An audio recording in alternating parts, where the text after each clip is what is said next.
Vamos a continuar nuestra serie de Primera Timoteo. Vamos a abrir nuestras Biblias en Primera Timoteo capítulo 1. Primera Timoteo capítulo 1. Vamos a leer los versículos 18 al 20. Primera Timoteo capítulo 1, versículos 18 al 20.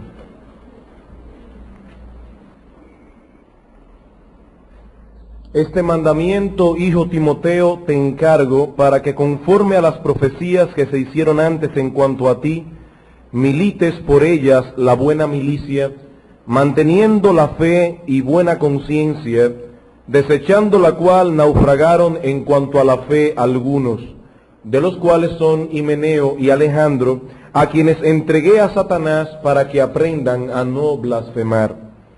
Nosotros veíamos el domingo pasado que en este pasaje que tenemos aquí delante, Pablo exhorta a Timoteo a continuar librando las batallas que son propias del ministerio cristiano. Y el apóstol muestra aquí a su hijo en la fe, en primer lugar, la realidad de esta lucha que implica no solamente el ministerio, sino la vida cristiana misma, como veíamos. Y en segundo lugar, cómo se supone que Timoteo debía pelear correctamente si quería salir victorioso en esta pelea. No solo es importante que nosotros entendamos la realidad de la lucha que implica el ser cristiano, sino que también es sumamente importante que nosotros en medio de esta lucha peleemos bien. Por eso nosotros dividimos el texto en dos partes. En primer lugar, veíamos en el versículo 18 la realidad de la lucha cristiana y en el versículo 19 y 20 la forma correcta de luchar. No debemos poseer una visión utópica de la vida cristiana, sino que más bien debemos estar conscientes de que se trata de una campaña militar donde muchas batallas deben ser libradas. Y por eso no debemos permitir tampoco que Satanás distraiga nuestra atención poniéndonos a luchar por cosas que no valen la pena, ya que de acuerdo con el apóstol Pablo en este texto, la lucha cristiana es la única que puede ser calificada de noble o excelente, que es el significado literal de la palabra buena milicia que aparece aquí en el texto. Pero por otra parte, como decíamos, también es importante que peleemos bien. Y en ese sentido decíamos que en el texto hay tres ideas de cómo un creyente pelea bien la buena batalla de la fe. En primer lugar, dice el apóstol Pablo, manteniendo la fe, es decir, manteniendo una doctrina sana. La palabra fe que aparece aquí no debe ser tomada en un sentido subjetivo, como si hablara de nuestra confianza en Dios, sino que debe ser tomada en un sentido objetivo, como el conjunto de doctrina en la cual descansa nuestra fe. Y dice el apóstol Pablo aquí que para pelear correctamente la lucha cristiana, debíamos mantener la fe, debíamos mantener una doctrina sana. Ese conjunto de doctrina Dios la reveló a nosotros a través de los apóstoles. En Judas, el único capítulo, en el versículo 3, el apóstol aquí utiliza la palabra fe en el mismo sentido de 1 Timoteo 1:18. Dice en el versículo 3, amados, por la gran solicitud que tenía de escribiros acerca de nuestra común salvación, me ha sido necesario escribiros exhortándoos que contendáis ardientemente por la fe que ha sido una vez dada a los santos. Ahí se usa la palabra fe como el conjunto de doctrina sobre la cual descansamos en nuestra vida cristiana. Y dice Judas aquí que debemos contender ardientemente por esa fe que ha sido dada una vez y para siempre. ¿Por medio de quiénes? Versículo 17. Pero vosotros, amados, tened memoria de las palabras que antes fueron dichas por los apóstoles de nuestro Señor Jesucristo. O sea que ese conjunto de doctrina que nosotros debemos defender y la cual debemos mantener para pelear correctamente, nos ha sido revelada a través de los apóstoles del Señor Jesucristo. Timoteo debía combatir a los falsos maestros de Éfeso que estaban tratando de introducir herejías dentro de la iglesia, ya que solamente una doctrina correcta produce una vida cristiana correcta. En segundo lugar, veíamos el domingo pasado que no solamente se luchaba bien manteniendo una doctrina sana, sino también manteniendo una conciencia sana. Versículo 19, manteniendo la fe y también una buena conciencia, desechando la cual naufragaron en cuanto a la fe algunos. Ese dispositivo moral que Dios ha puesto en nosotros y que examina constantemente nuestra vida, ¿es sano o está sano? En primer lugar, cuando está sintonizado con la palabra de Dios, sintonizado con la voluntad de Dios, y en segundo lugar, cuando al examinarnos nos aprueba en vez de condenarnos. No es necesario que nosotros seamos perfectos para tener una conciencia sana, pero sí es necesario que nosotros estemos libres de hipocresías. Debemos estar conscientemente involucrados en mantener una vida de piedad y en vivir a la altura de la doctrina que nosotros profesamos creer. Recuerden que nosotros decíamos el domingo pasado que los falsos maestros de Éfeso comenzaron viviendo una dicotomía entre las doctrinas que ellos profesaban con su boca y la vida que ellos estaban viviendo. De inmediato se activó ese dispositivo moral que se llama la conciencia y comenzó a acusar a los falsos maestros. Pero estos, en vez de hacer caso a la voz de la conciencia, la rechazaron, comenzaron a frenar esa voz que los acusaba y terminaron apostatando de la fe. Si Timoteo quería mantenerse en pie de lucha en esta buena milicia, debía mantener en alto las doctrinas del Evangelio, pero también debía vivir a la altura de las doctrinas que profesaba creer, porque de lo contrario terminaría siendo un apóstata más. Eso fue todo lo que vimos el domingo pasado. Si queremos luchar bien, debemos mantener una doctrina sana, debemos mantener una conciencia sana, pero ahora vemos en tercer lugar que debemos mantener una iglesia sana, y eso es todo lo que veremos en esta noche, versículo 20. Dice el apóstol Pablo que esos que naufragaron en cuanto a la fe, tenemos a dos cabecillas principales, Himeneo y Alejandro, a quienes entregué a Satanás para que aprendan a no blasfemar. Hasta este momento, el apóstol Pablo había estado refiriéndose a los maestros del error, sin nombrar ninguno específicamente. Sin embargo, en este versículo 20 nosotros vemos a dos cabecillas del error en Éfeso, que son Himeneo y Alejandro. El nombre de Himeneo aparece otra vez en 2 Timoteo capítulo 2, versículo 17, solo que esta vez está relacionado con otro hereje. En 2 Timoteo capítulo 2, versículo 17, dice, y su palabra carcomerá como gangrena, de los cuales son Himeneo y Fileto. Allí aparecía ligado con Alejandro. Algunos comentaristas opinan que estos dos Himeneos no son la misma persona. Sin embargo, lo más probable es que sí sean la misma persona. Y esto porque el nombre de Himeneo, así como es raro en el día de hoy, tampoco era muy común en la época de Pablo. Así que es sumamente improbable que en la misma iglesia de Éfeso hayan dos personas que se llamen Himeneos y que los dos sean herejes. Eso es como demasiado suerte. Eso es como en esta época que haya dos personas en la iglesia que se llamen Nepomuceno y que los dos sean expulsados de la iglesia por falsa doctrina.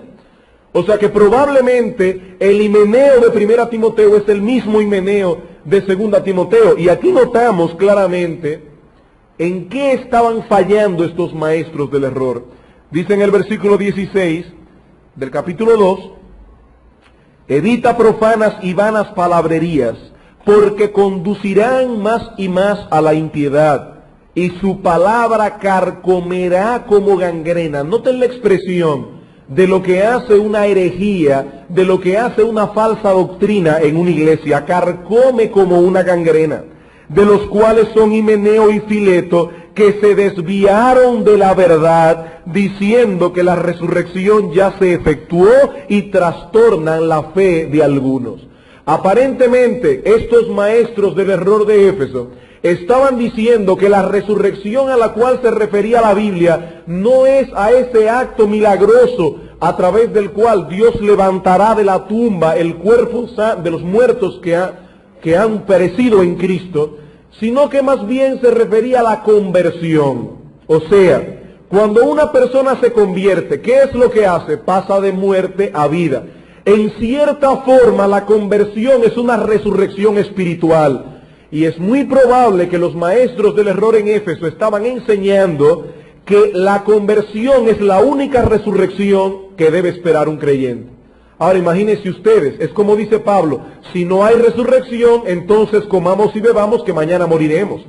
Si toda nuestra esperanza está supeditada a esta vida y no hay una vida futura y no hay un tribunal de Cristo y nunca veremos al Señor cara a cara, entonces comamos y bebamos que mañana moriremos. ¿De qué vale la pena ser fieles? Por eso dice Pablo que la doctrina falsa de estos herejes estaba carcomiendo como gangrena en la iglesia de Éfeso. Conducían más y más a la impiedad. Este es Himeneo. ¿Y quién era Alejandro? La verdad es que este Alejandro es más difícil de conocer porque solamente se menciona aquí en 1 Timoteo 1:18. No debemos confundir a este Alejandro con el que aparece en 2 Timoteo capítulo 4, versículo 14, donde Pablo dice: cuídate de Alejandro el calderero, que me ha causado muchos males. ¿Y por qué no debemos ligar a uno con el otro? Porque el nombre de Alejandro en la época de Pablo, ese sí era un nombre muy común. Es como el nombre de Pedro, de Juan en el día de hoy. Y por otra parte, el Alejandro que menciona Pablo en 2 Timoteo vivía en Roma, mientras que este Alejandro que menciona en 1 Timoteo está en Éfeso. O sea que no sabemos absolutamente nada más de Alejandro, excepto que estaba asociado con Himeneo y probablemente compartía la misma falsa doctrina de aquel.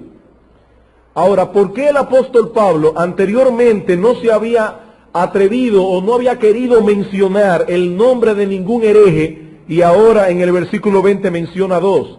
Porque estos falsos maestros de Éfeso habían sido expulsados públicamente de la iglesia y la iglesia los conocía muy bien. Sus nombres ya habían sido publicados con anterioridad, mientras que lo que aparece en el versículo 3 de la primera carta todavía podían ser rescatados. Estos no, estos habían sido expulsados de la iglesia. Por eso noten la disciplina que Pablo mismo les impuso. Dice él aquí: de los cuales son Himeneo y Alejandro, a quienes entregué a Satanás para que aprendan a no blasfemar. Pablo nos dice aquí que estos dos cabecillas del error habían sido entregados, abandonados a Satanás, un término que yo sé que para algunos deben sonar sumamente extraño, pero que encierra tantas enseñanzas que nos vamos a pasar toda la noche solamente estudiando qué significa entregar a una persona a Satanás. Y yo creo que es pertinente que este mensaje haya sido predicado precisamente después de que un grupo de hermanos haya sido añadido a este cuerpo local de creyentes a través del bautismo, porque toda persona que se asocia con una iglesia local debe saber perfectamente qué significa entregar a una persona a Satanás. Esta expresión aparece solo una vez más en toda la Biblia, en 1 Corintios capítulo 5. Eso no quiere decir que el concepto de entregar a Satanás no aparece más, porque aparece en otros pasajes, pero la frase en sí misma de entregar a Satanás solo aparece en 1 Timoteo capítulo 1 versículo 20 y en 1 Corintios capítulo 5 versículo 5. Vamos a leer desde el versículo 1. De cierto se oye que hay entre vosotros fornicación, y tal fornicación que ni aún se nombra entre los gentiles, tanto que alguno tiene la mujer de su padre. Es decir, había un individuo en la iglesia de Corinto que estaba manteniendo relaciones íntimas con su madrastra, no con su madre, sino con la esposa de su padre, es decir, su madrastra. Y vosotros estáis envanecidos. ¿No deberíais más bien haberos lamentado para que fuese quitado de en medio de vosotros el que cometió tal acción? Ciertamente yo, como ausente en cuerpo, pero presente en espíritu, ya como presente he juzgado al que tal cosa ha hecho. En el nombre de nuestro Señor Jesucristo, reunidos vosotros y mi espíritu con el poder de nuestro Señor Jesucristo, el tal sea entregado a Satanás para destrucción de la carne, a fin de que el espíritu sea salvo en el día del Señor. Nosotros básicamente veremos esta noche lo siguiente: ¿qué significa entregar a Satanás a una persona? En segundo lugar, veremos algunos ejemplos bíblicos de hombres que fueron entregados a Satanás. Y en tercer lugar, nosotros sacaremos algunas aplicaciones prácticas de este término, o de este texto que estamos estudiando. La palabra entregar, que aparece en ambos textos, en 1 Timoteo y en 1 Corintios, significa literalmente abandonar a una persona. Por ejemplo, en Hechos capítulo 15, versículo 26, hablando de Pablo y Bernabé, se nos dice que ellos expusieron sus vidas por causa del Evangelio. Y la palabra que aparece en Hechos 15, 26, de exponer la vida, es exactamente la misma palabra que aparece aquí, entregar a Satanás. Es exponer a Satanás, abandonar a una persona a Satanás. Debemos recordar, hermanos, que de acuerdo con la Escritura, en 1 de Juan, capítulo 5, versículo 19, el mundo entero está entregado a Satanás. Dice la Biblia que el mundo entero está bajo el maligno. Y la palabra bajo el maligno es la misma palabra que aparece en Lucas capítulo 2, cuando dice que los pastores llegaron al lugar donde estaba Cristo y lo encontraron envuelto en pañales. Cuando Juan dice que el mundo entero está bajo el maligno, está diciendo que al momento que el hombre y la mujer cayeron en pecado, Adán y Eva, el mundo entero fue entregado a Satanás. El mundo entero está bajo, envuelto en el maligno. Así que si nosotros decimos que alguien es entregado o abandonado a Satanás, estamos diciendo o estamos implicando que tal persona se encontraba de una forma u otra bajo la protección divina antes de ser abandonado al diablo. Nosotros no podríamos decir que un inconverso ha sido entregado a Satanás. Nosotros no podemos entregar a Satanás a un inconverso porque ese inconverso ya ha sido entregado a Satanás. Él ya está entregado a Satanás.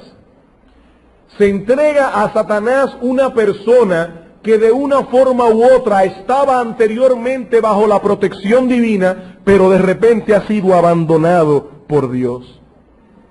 Por tanto, entonces, ¿qué significa ser entregado o abandonado a Satanás?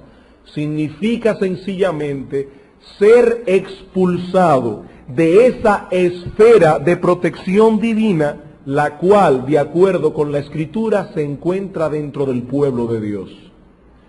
Significa ser expulsado de esa esfera de protección divina, la cual, de acuerdo con la Escritura, solo se encuentra dentro del pueblo de Dios. En el Antiguo Testamento se encontraba dentro del pueblo de Israel. Israel no había sido entregado a Satanás. En el Nuevo Testamento se encuentra dentro de la iglesia, la cual hace como una especie de sombrilla protectora sobre todos aquellos que se amparan debajo de sus alas.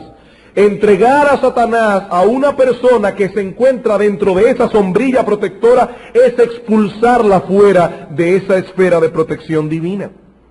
De hecho, nosotros vemos, inclusive en el Antiguo Testamento aún más claro que en el Nuevo, que aún los inconversos que estaban dentro del pueblo de Dios eran partícipes en cierto grado de esa protección. Los israelitas que pertenecían al pueblo de Dios, cuando Dios envió las 10 plagas a Egipto, muchos de ellos, a pesar de ser judíos de raza, no lo eran de corazón, eran incrédulos y la mayoría de ellos pereció en el desierto. Sin embargo, ¿qué sucedió con el pueblo de Israel cuando Dios envió las plagas a Egipto? Que el pueblo de Israel no fue tocado, creyentes e incrédulos del pueblo de Israel. ¿Por qué? Porque el simple hecho de pertenecer al pueblo de Israel ya los amparaba dentro de esa esfera de protección divina. Cuando alguien es excluido de esa protección, entonces queda expuesto a Satanás. Esta expresión, por lo tanto, hace referencia a ese conocido proceso que nosotros encontramos en Mateo 18. Mateo capítulo 18 se nos habla de cómo debemos tratar con una persona que, perteneciendo a la iglesia local, que siendo miembro de la iglesia comienza a vivir en una vida pecaminosa. En Mateo capítulo 18, versículos 15 al 17 se nos dice qué debemos hacer con ese miembro. Por tanto, dice el Señor Jesucristo, si tu hermano peca contra ti, ve y repréndele estando tú y él solos. Si te oyere, has ganado a tu hermano. Mas, si no te oyere, toma aún contigo a uno o dos, para que en boca de 2 o 3 testigos conste toda palabra. Si no lo oyere a ellos, dilo a la iglesia, y si no oyere a la iglesia, tenle por gentil o publicano. Es decir, considera a ese individuo como un inconverso, como un pagano, y exclúyelo inmediatamente de la iglesia. Cuando esa persona es excluida de la iglesia, es entregada a Satanás. Dice el doctor MacArthur, hablando de este texto, la instrucción a la iglesia en 1 Timoteo 1:20 de entregar a Himeneo y Alejandro a Satanás indica que ellos estuvieron bajo la sombrilla de protección por su asociación con la iglesia, ya que esta, es decir, la iglesia, es el objeto del cuidado, el amor y la bendición de Dios. La iglesia se encuentra aislada y protegida. El proceso disciplinario de la iglesia culmina con la expulsión de ese miembro pecador fuera de esa protección, dejándolo expuesto entonces a Satanás. Eso es entregar a Satanás. Y en la Escritura nosotros encontramos ciertos ejemplos de personas a quienes le sucedió eso, y yo creo que sus historias pueden ser sumamente aleccionadoras y deben servirnos de enseñanza de lo que significa y de lo que implica en la vida de un ser humano ser entregado a Satanás. El primer ejemplo que tenemos en la Biblia de una persona que fue entregado a Satanás fue un justo, no fue una persona pecadora, y fue Job. La Biblia nos dice que Dios entregó a Job a Satanás. No porque Job estuviera en pecado, ya que Job era un hombre justo, pero Dios quería usar ese hecho para ayudar a Job en su vida espiritual y ayudarlo a ser un mejor creyente. Por eso al final del libro de Job nos dice la Biblia que este gran hombre de Dios dice: yo di oídas y había oído, pero ahora mis ojos te ven. A través de ese proceso tan terrible que este santo pasó, su comunión con Dios se estrechó aún más. ¿Y qué vemos en el capítulo 1 y 2 del libro de Job? Que Satanás se presenta delante de Dios y Dios le dice: ¿no has considerado a mi siervo Job, un hombre justo que no hay otro como él? Y Satanás le dice: claro, pero ¿sirve Job a Dios de balde? Tócale su vida y vas a ver cómo blasfema de Dios. ¿Y qué hizo Dios? Dios le dio permiso a Satanás para tocar los bienes materiales de Job. En otras palabras, Dios entregó a Job a Satanás. Y ustedes conocen muy bien la historia. En solo 24 horas, este ser cruel y perverso acabó con todos los bienes materiales de Job. En solo 24 horas. Y como todavía su sed no estaba saciada, dice que al otro día se presentó delante de Dios al ver que Job no había blasfemado y le dijo: piel por piel, todo lo que el hombre tiene dará por su vida. Tócale su salud y vas a ver cómo blasfema de ti. Y Dios le dio permiso a Satanás otra vez. Y ustedes conocen muy bien la historia, cómo Job fue lleno de una sarna maligna en la cual duró meses siendo atormentado por Satanás. Sin embargo, todo eso era parte del plan bondadoso de Dios para con su vida, porque a la larga Job salió mucho más fortalecido y Dios le devolvió mucho más los bienes materiales que había perdido. Job es la primera persona que nosotros encontramos en la Biblia que fue entregada a Satanás. La otra persona que encontramos en la Escritura es el rey Saúl, en 1 de Samuel capítulo 16. En el primer libro de Samuel capítulo 16 nosotros vemos que el rey Saúl fue entregado a Satanás, pero esta vez por causa de su pecado. Dice la Biblia que Dios había elegido a Samuel por rey en Israel. El primer rey que tuvo el pueblo de Israel fue Saúl.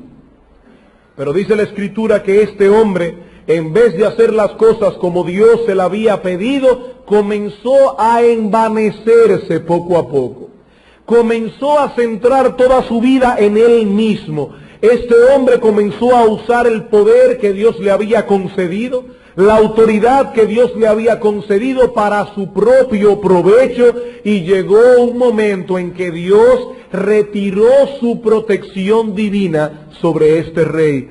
En el primer libro de Samuel, en el capítulo 16, en el versículo 12, vemos cómo Samuel fue enviado a la casa de Elí para ungir a otro rey, que en este caso fue David. Dice, envió pues por él y le hizo entrar, y era rubio y hermoso de ojos y de buen parecer. Entonces Jehová dijo, levántate y úngelo, porque este es. Y Samuel tomó el cuerno del aceite y lo ungió en medio de sus hermanos. Y desde aquel día en adelante el Espíritu de Jehová vino sobre David. Y se levantó luego Samuel y se volvió a Ramá. Pero, versículo 14, el Espíritu de Jehová al mismo tiempo se apartó de Saúl y le atormentaba un espíritu malo de parte de Jehová. Dice la Escritura que así como el Espíritu de Dios vino sobre la vida de David en una forma especial, introduciendo a David dentro de esa esfera de protección divina, el Espíritu de Dios se apartó de Saúl, dejándolo expuesto a un demonio. ¿Significa eso que ese demonio fue enviado por Dios? No. ¿Significa eso que ese demonio salió directamente del trono de Dios? Tampoco. Pero si Dios no hubiese retirado su protección de Saúl, ese demonio no lo habría atormentado. Dios sencillamente le quitó a Saúl la protección que había impuesto sobre él cuando Saúl fue erigido como rey en Israel. Y de esa manera Dios lo entregó a Satanás. Y hermanos, ¿qué pasó con la vida de Saúl? A partir de ese momento la vida de Saúl fue increíble. Saúl terminó paranoico, tratando de quitarle la vida no solamente a David, sino también a su propio hijo Jonatán, y terminó suicidándose. Por supuesto, Saúl no era un creyente verdadero. Pero eso es lo que ocurre en la vida de un individuo, cuando Dios, por un juicio, retira de él su protección. Saúl llegó a un grado tal de ceguera que en un momento dado, sabiendo él que Samuel claramente le había dicho que Dios lo había desechado, que cuando le dijeron que David estaba en Rabá, dice, Jehová lo ha entregado en mi mano. Este hombre estaba tan ciego que todavía creía tener la bendición de Dios. Él creía que todavía estaba sirviendo a Dios. Él creía estar amparado todavía bajo la protección de Dios, cuando Dios le dijo claramente a través de Samuel que lo había desechado. Saúl fue entregado a Satanás y terminó su vida suicidándose. Otra persona que fue entregada a Satanás por un juicio de Dios fue el apóstol Judas. Juan capítulo 13, versículo 27. Juan capítulo 13, versículo 27.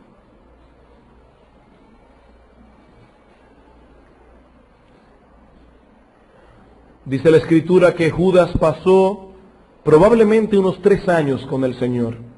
Durante todo el tiempo que Judas permaneció al lado del Señor, en cierta forma hubo una protección con respecto a él, porque recuerden, hermanos, que Judas era del maligno desde el principio. Judas pertenecía a Satanás desde el principio, pero durante todo el tiempo que Judas permaneció cerca del Señor, hubo cierta protección hacia él, porque note lo que dice el versículo 27. Después del bocado, Satanás entró en él. Y hermanos, esto es muy importante, esa declaración, porque Judas era inconverso. Judas era del maligno desde el principio. En Juan capítulo 7, el Señor dice claramente, no os elegí yo a vosotros los 12 y uno de vosotros es diablo. O sea que Judas era del maligno desde el principio. Sin embargo, Satanás no pudo entrar en él hasta este momento, al final del ministerio del Señor. Y uno se pregunta, ¿por qué? Porque durante todo el tiempo que Judas se mantuvo al lado del Señor, el Señor lo mantuvo bajo una protección divina. Pero en este momento ya Cristo sabía que con Judas no se podía hacer nada más. El Señor trató de que Judas llegara al arrepentimiento. Cuando dijo, uno de vosotros me va a entregar, era para que Judas dijera, Señor, perdóname. Pero Judas siguió adelante su plan. Y dice la Biblia, después del bocado, Satanás entró en él. Y entonces Jesús le dijo, lo que vas a hacer, hazlo más pronto. ¿Y cómo terminó su vida el apóstol Judas? terminó vendiendo a Cristo por 30 monedas de plata y terminó ahorcándose en un árbol, suicidándose también. Otra persona que tenemos en la Biblia que fue entregada a Satanás es el ofensor de 1 Corintios capítulo 5, el texto que leímos anteriormente. 1 Corintios capítulo 5. Aquí tenemos a una persona que está viviendo en pecado. Un individuo que ha cometido tal fornicación, como dice Pablo, que ni en el mundo se nombra. Y sin embargo los hermanos de Corintio no habían querido tomar una acción disciplinaria contra esta persona. ¿Y qué dice el apóstol Pablo en el versículo 4? En el nombre de nuestro Señor Jesucristo, reunidos vosotros y mi espíritu con el poder de nuestro Señor Jesucristo, el tal sea entregado a Satanás para destrucción de la carne, a fin de que el espíritu sea salvo en el día del Señor. Noten algo. Aparentemente este ofensor de 1 Corintios era creyente. Porque el apóstol Pablo dice, para que su espíritu sea salvo en el día del Señor. Su alma no iba a ser tocada por el diablo, porque Dios tiene una restricción con respecto a Satanás. Él puede tocar nuestro cuerpo, pero no puede tocar nuestra alma. Pero el texto dice, el tal sea entregado para destrucción de la carne. ¿Qué significa eso? Significa sencillamente que cuando una persona es entregada a Satanás, y Dios retira su protección de esa persona, el diablo puede infligir no solamente grandes tormentos espirituales, sino también grandes tormentos físicos y llevar incluso a esa persona a la muerte. Infligir en esa persona graves enfermedades, y llevar en último caso a esa persona a la muerte. Hermanos, como podemos ver en estos ejemplos, la excomunión de un miembro del cuerpo de la iglesia expone a tal persona a un grave peligro. Tal persona ha salido de la protección de la iglesia y en ese sentido la Escritura nos dice que ha sido abandonado a Satanás. Saúl fue abandonado a Satanás y terminó cometiendo suicidio. Judas fue abandonado a Satanás y cometió la misma acción. Y el ofensor de 1 Corintios capítulo 5 fue entregado a Satanás, y dice el apóstol Pablo que estaba expuesto a que el diablo infligiera graves tormentos en esa persona, incluyendo enfermedades físicas. Aunque saben una cosa, es posible que el ofensor de 1 Corintios se haya arrepentido a causa de la disciplina y haya vuelto a la iglesia. Porque en 2 Corintios el apóstol Pablo habla de un individuo que fue disciplinado y dice, recíbanlo en el Señor. O sea que aparentemente este individuo se arrepintió y la iglesia lo recibió de nuevo. De lo cual nosotros podemos aprender que la excomunión de un miembro del cuerpo no necesariamente es para siempre. Si esa persona se arrepiente y vuelve arrepentido al Señor, es admitido en la iglesia y vuelve a estar dentro de la esfera de la protección divina. Ahora, vamos a hacernos esta pregunta. ¿Qué lecciones prácticas nosotros podemos extraer de esta enseñanza de 1 Timoteo 1:20, de que una persona puede ser entregado a Satanás? ¿Qué lecciones prácticas nosotros podemos derivar de todo esto? Lo primero que yo veo aquí, hermanos, es la importancia que Dios da a la disciplina en la iglesia. La importancia que Dios da a la disciplina en la iglesia. En esta milicia que nosotros nos encontramos luchando, la iglesia es el cuartel general. Y dice el apóstol Pablo, Timoteo, pelea la buena milicia, manteniendo la doctrina sana, manteniendo la conciencia sana, pero manteniendo la iglesia sana. Un poco de levadura, dice Pablo, leuda toda la masa. La disciplina constante en una iglesia es un elemento vital si nosotros queremos pelear bien la buena batalla de la fe, la buena milicia de la fe. Es un asunto de tanta trascendencia que dice Cristo en Mateo 18, que cuando la iglesia disciplina a un miembro, Dios aprueba esa disciplina. Mateo capítulo 18, el pasaje que leímos anteriormente. Este texto está lleno de términos legales, de acuerdo a la Escritura. Por ejemplo, En el versículo 16 nos dice que si un hermano peca, yo debo amonestarlo en privado. Pero si no me oye, dice, toma aún contigo a uno o dos, para que en boca de 2 o 3 testigos conste toda palabra. Eso lo dijo Moisés en la ley. Todo juicio debía ser llevado por boca de 2 o 3 testigos. Y en el versículo 18 dice, de cierto os digo que todo lo que atéis en la tierra será atado en el cielo, y todo lo que desatéis en la tierra será desatado en el cielo.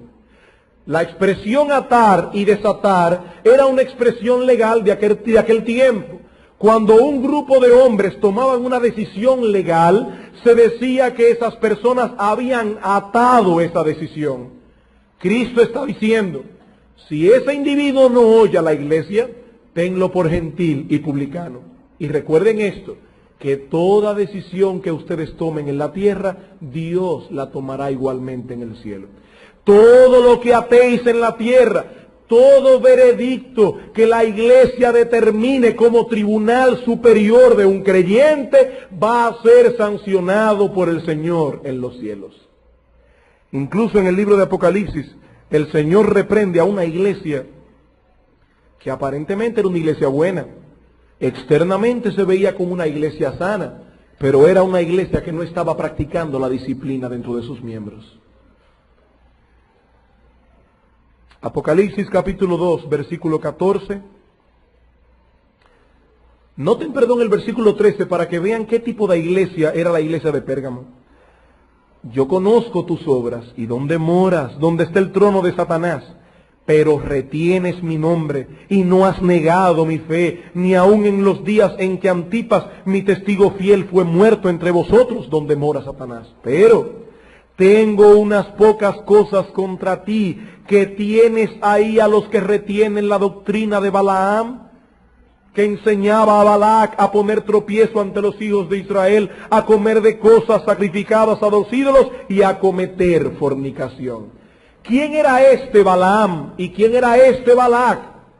Balac era el rey de Moab en el Antiguo Testamento. Y cuando el pueblo de Israel se dirigía a través del desierto a la tierra prometida de Canaán, Balac contrató a Balaam, que era un profeta, un falso profeta, para que maldijera al pueblo de Israel.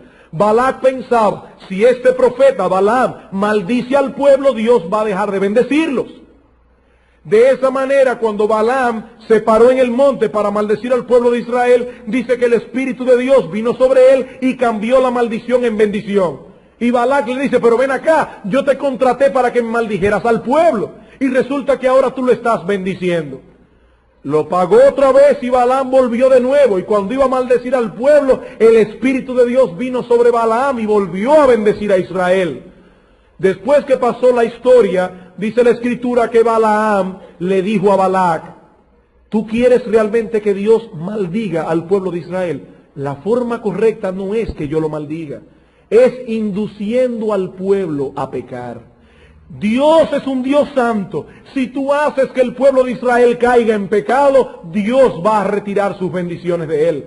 Y de esa manera dice la Escritura que Balaam le dio la idea genial a Balac de que las mujeres moabitas sedujeran a los hijos de Israel. Los hijos de Israel cayeron en pecado con las mujeres moabitas y de esa manera Dios mandó un juicio sobre el pueblo de Israel.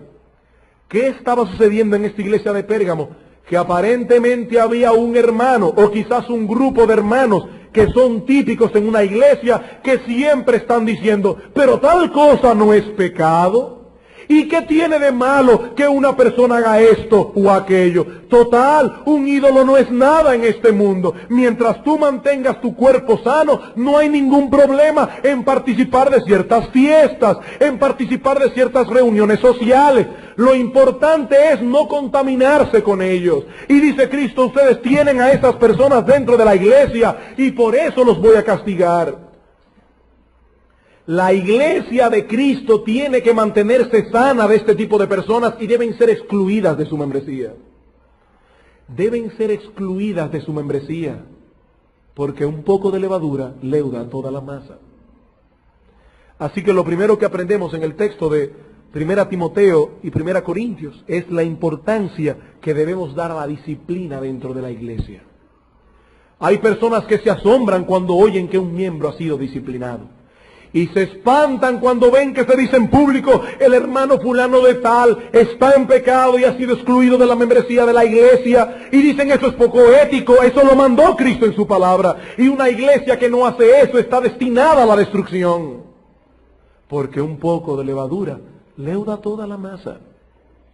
En segundo lugar, nosotros vemos en nuestro texto de 1 Timoteo que hay diversos grados de disciplina. Noten que en 1 Timoteo 1:3 al 5, el apóstol había dado instrucciones a su hijo en la fe de que tratara con estos maestros del error, prohibiéndoles que sigan enseñando. Dice en el versículo 3, como te rogué que te quedases en Éfeso cuando fui a Macedonia, para que mandases a algunos que no enseñen diferente doctrina, ni presten atención a fábulas y genealogías interminables, que acarrean disputas más bien que edificación de Dios, que es por fe, así te encargo ahora. A estos algunos que aparecen en 1 Timoteo 1:3, Timoteo debía mandarle que no sigan enseñando falsas doctrinas. Pero a Himeneo y Alejandro lo entregaron a Satanás. ¿Por qué? Porque indudablemente el grado de deterioro de Himeneo y Alejandro era mayor. Y la disciplina que aplica la iglesia debe estar de acuerdo con el pecado del ofensor. Eso lo vemos también en Mateo capítulo 18. Déjenme hacer una aclaración con respecto a Mateo 18. Yo quiero que vayan allí, por favor. Pero antes de leer el texto quiero hacer una aclaración. Hermanos, no todos los procesos disciplinarios pasan por Mateo 18. No todos. Vamos a suponer, por ejemplo, y perdonen que sea un poquito claro en este sentido, pero vamos a suponer que una hermana de la iglesia cae en pecado sexual y queda embarazada. Ya amonestar a esa hermana no tiene sentido, porque ya el daño está hecho. Esa hermana no puede aparecerse impunemente en la iglesia.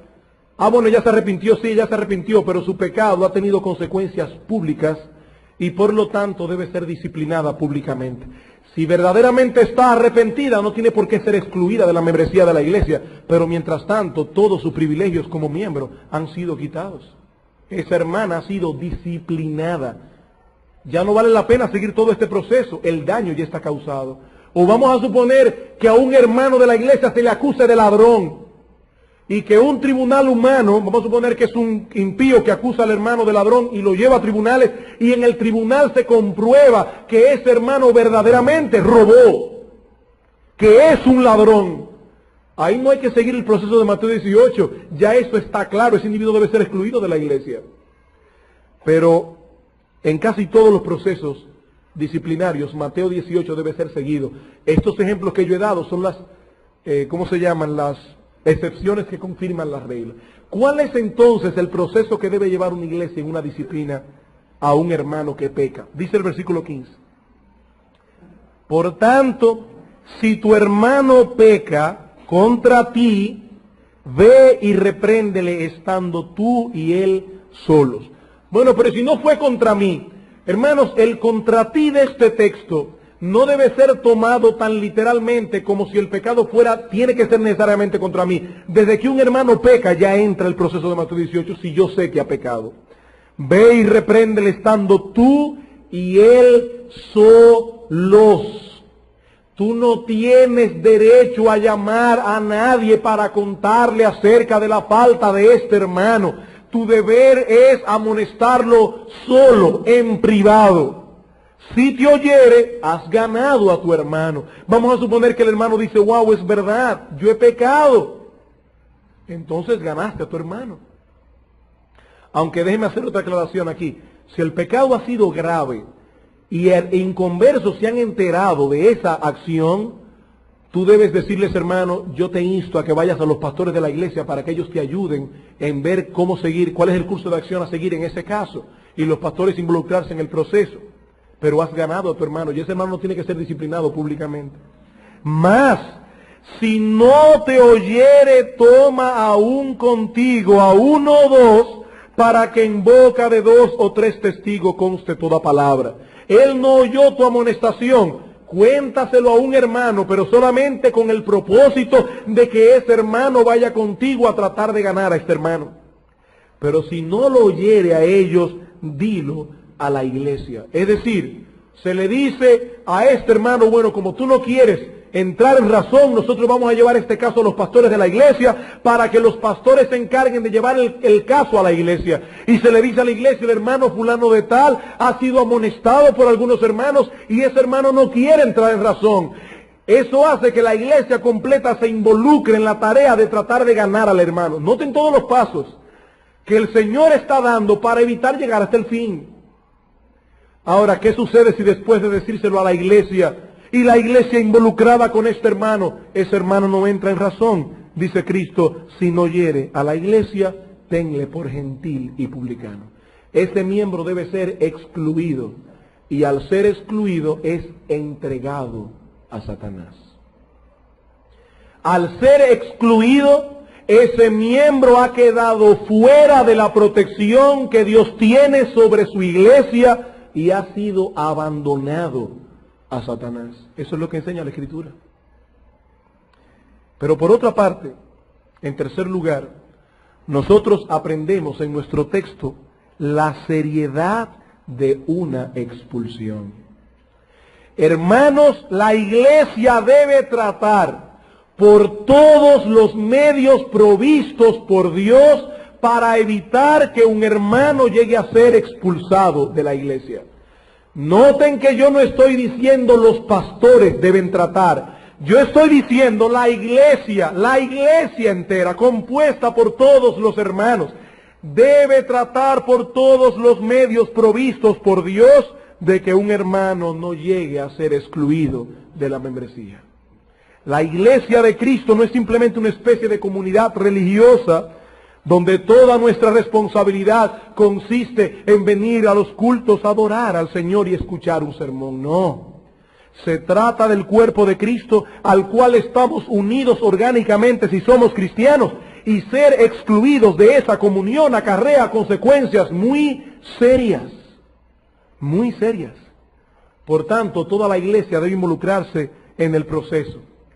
Y yo creo personalmente que si todos los hermanos son fieles, amonestándose unos a otros cuando todavía hay tiempo, serían muy pocos y quizás ninguno los casos que llegarían a ser expulsados. Serían muy pocos. Hermanos, cuando un creyente de la iglesia, cuando un miembro de la iglesia está comenzando un proceso de deterioro, hay ciertos síntomas iniciales que nos dan a entender que esa persona está cayendo en pecado.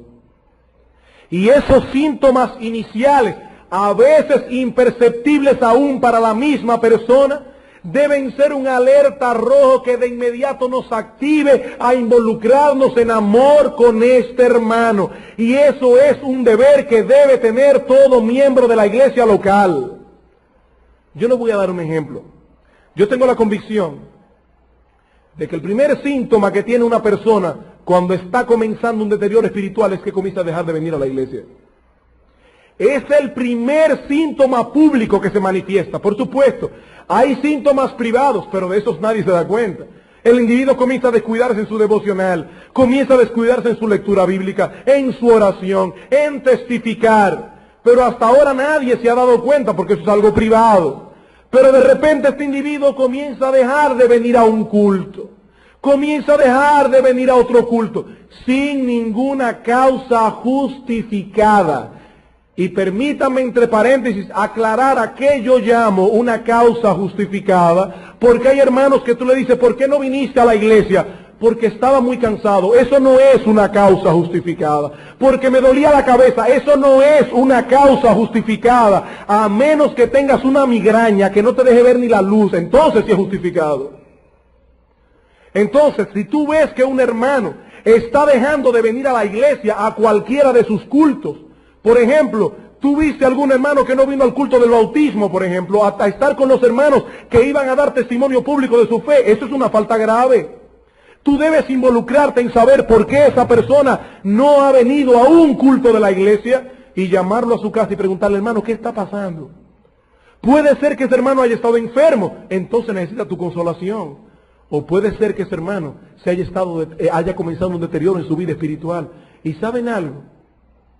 Muchas veces esos hermanos creen que no se están deteriorando. No, yo dejé de venir a la iglesia, pero eso no fue nada raro. No, sí es algo raro. Es que a la iglesia no se debe faltar bajo ningún concepto. Eso es una falta grave. Y cuando un hermano no le da importancia a un culto de la iglesia, algo malo está pasando en la vida interna de esa persona. Y si tú te llamas amigo y hermano de esa persona, debes inmediatamente llegar a tu casa y llamarlo por teléfono. Si tú no lo haces, tú estás demostrando con ello que tú no amas a esa persona. Y a la larga va a llegar a un grado tal de deterioro que finalmente terminará perdiéndose. Hermanos, aquí solamente somos 5 pastores. Nosotros no podemos estar al tanto de quién está faltando o no a la iglesia, dando a entender con eso que algo están dando mal. Pero ustedes tienen personas que los rodean. Todo el mundo está relacionado con alguien en la iglesia. ¿Sabe qué dice la Biblia? Que nosotros debemos velar los unos por los otros. ¿O estamos teniendo acaso la misma actitud que Caín? Que cuando Dios le dijo, Caín, ¿dónde está Abel? ¿Qué le respondió Caín? ¿Acaso soy yo guarda de mi hermano? Sí, tú eres guarda de tu hermano. Esos 60 hermanos que dieron testimonio público de tu fe son tu responsabilidad, no solamente de los pastores. Y yo me temo, hermanos, sinceramente, que para muchos la iglesia sea algo así como el negocio de los pastores. Ellos son los que están aquí para pararse a predicar. Yo simplemente vengo a escuchar la conferencia bíblica que se da. No, eso no es una iglesia, eso es un club. Eso no es una iglesia. Una iglesia es un cuerpo donde los hermanos se cuidan mutuamente, donde todos deben entrar en este proceso disciplinario. Cuando ven que un hermano ha cometido una falta, en primer lugar, amonestándolo en privado. Y si no te oye, llámate a 2 o 3. Estamos tratando de que ese individuo no sea entregado a Satanás, porque cuando sea excluido de la iglesia, ha sido abandonado al diablo. Abandonado al diablo, y eso es grave. Eso es grave. Por eso dice el apóstol en Hebreos capítulo 3, versículo 13, amonéstense unos a otros entre tanto que se dice hoy. En otras palabras, entre tanto hay tiempo todavía para rescatar a este hermano, para que ninguno de vosotros se endurezca por el engaño del pecado. Y lo último que aprendemos de nuestro texto, en 1 Timoteo, es la finalidad de la disciplina. La finalidad de la disciplina.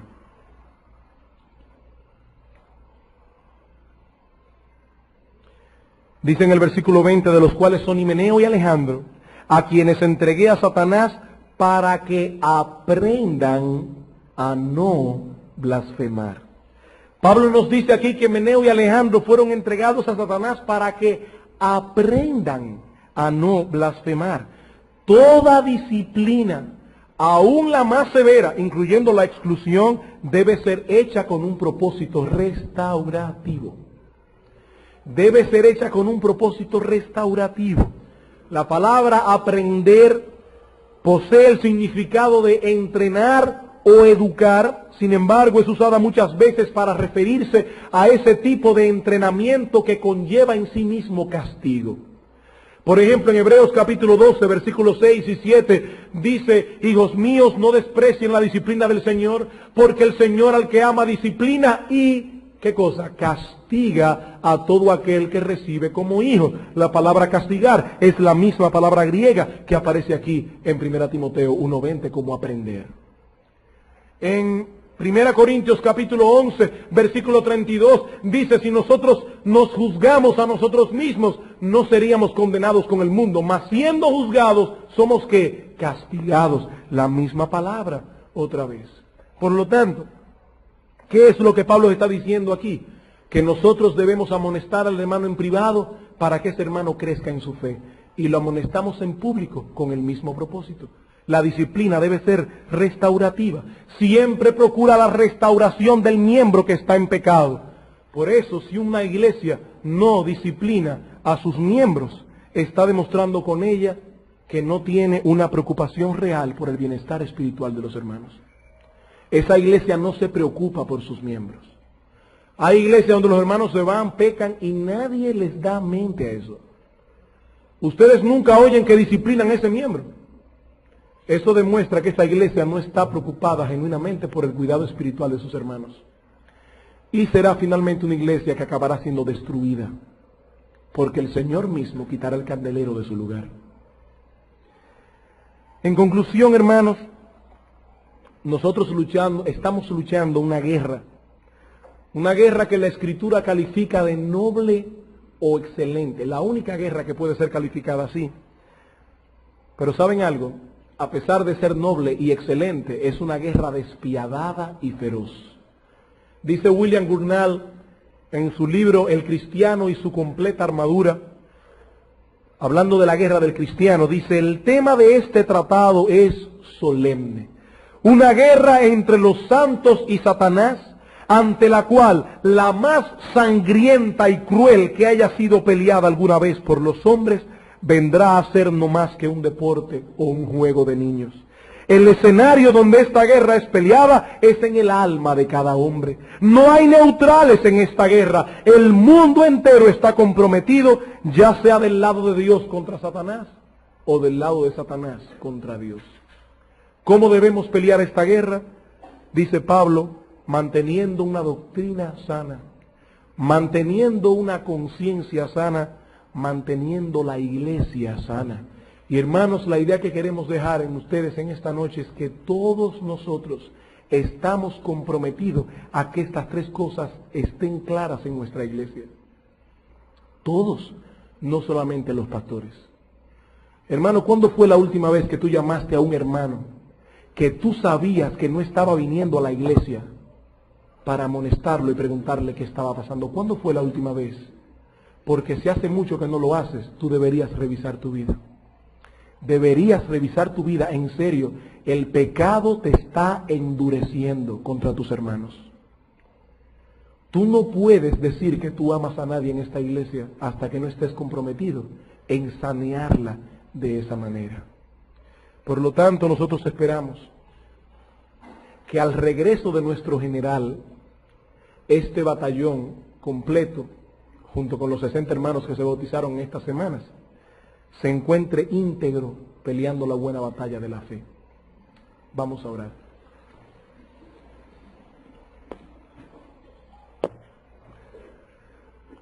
Te damos las gracias, oh Señor Todopoderoso, por tu amor. Te damos las gracias, oh Padre, por tu palabra. Y una vez más queremos encomendar esta iglesia en tus manos. Hoy cumplimos, oh Señor, 11 años de vida. Y nosotros queremos seguir cumpliendo más. No solamente como una iglesia que cada domingo se reúne a estudiar tu palabra, sino como una iglesia que tiene nombre de que vive, pero que está viva, no como la iglesia de Sardis, oh Señor. Nosotros no queremos que al regreso de Cristo esta iglesia se encuentre aquí, pero apática, indolente. Te pedimos, oh Señor, por este batallón de santos, para que tú nos ayudes a pelear correctamente la buena batalla de la fe. Sé con nosotros, oh Señor, sé con cada uno de los miembros de esta congregación, con cada uno de estos hermanos que se bautizaron, para que todos permanezcan en pie de lucha, peleando contra Satanás, peleando contra las falsas doctrinas, peleando contra nuestra propia corrupción. Bendice, oh Padre, esta iglesia. Sé con nosotros, en el nombre de Jesús. Amén.